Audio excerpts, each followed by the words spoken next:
എനിക്കൊരു 30 സെക്കൻഡ് വേണം. എനിക്കൊരു 30 സെക്കൻഡ് വേണം. അനുവദിച്ചിരിക്കുന്നു കാർത്തുമ്പിക്ക് 30 സെക്കൻഡ്. പറഞ്ഞോളൂ. നേക്ക്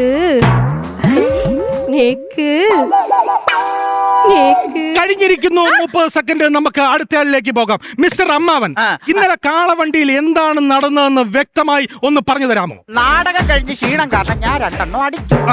വണ്ടിയൊന്നും ഇല്ലാത്ത സ്ഥിതിക്ക് ഒരു വണ്ടി വന്നു. അത് തമ്പുരാൻ ചേട്ടന്റെ വണ്ടിയായിരുന്നു. ഞാൻ ഇവളെയും കൊണ്ട് വണ്ടിക്കകത്ത് കയറി.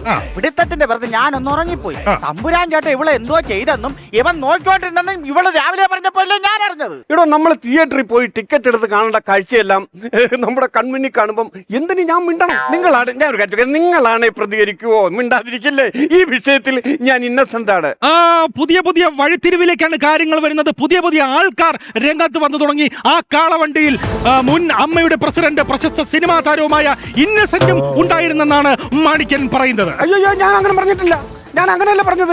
ഞാൻ നിരപരാധിയാണെന്നാണ് ഞാൻ പറഞ്ഞത്. ജഗദീശ്വരാ, പുതിയ പുതിയ ആൾക്കാർ വീണ്ടും രംഗത്തേക്ക് വന്നുകൊണ്ടിരിക്കുന്നു. സിനിമാ താരം ജഗദീഷും ആ കാളവണ്ടിയിൽ ഉണ്ടായിരുന്നു എന്നാണ് ഈ കുട്ടി പറഞ്ഞുകൊണ്ടിരിക്കുന്നത്.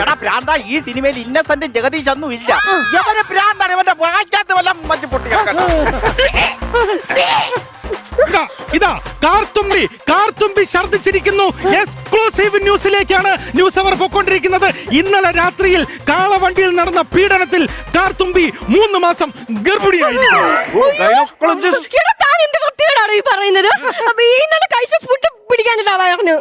മൈക്ക് മ്യൂട്ട് ചെയ്തോളൂ. ചാനൽ വീണ്ടും ഉറപ്പിച്ച് പറയുന്നു കാർത്തുമ്പി ഗർഭിണിയാണ് എന്ന്. ചാനൽ വീണ്ടും ഇവിടെ ഉറപ്പിച്ച് പറയുകയാണ്.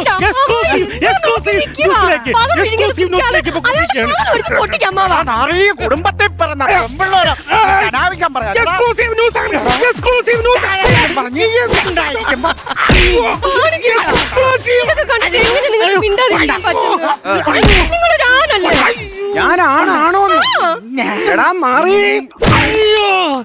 എന്റെ എക്സ്ക്ലൂസീവിന്റെ കാര്യത്തിൽ തീരുമാനമായി. അടുത്തത് പ്രൈം ടൈം.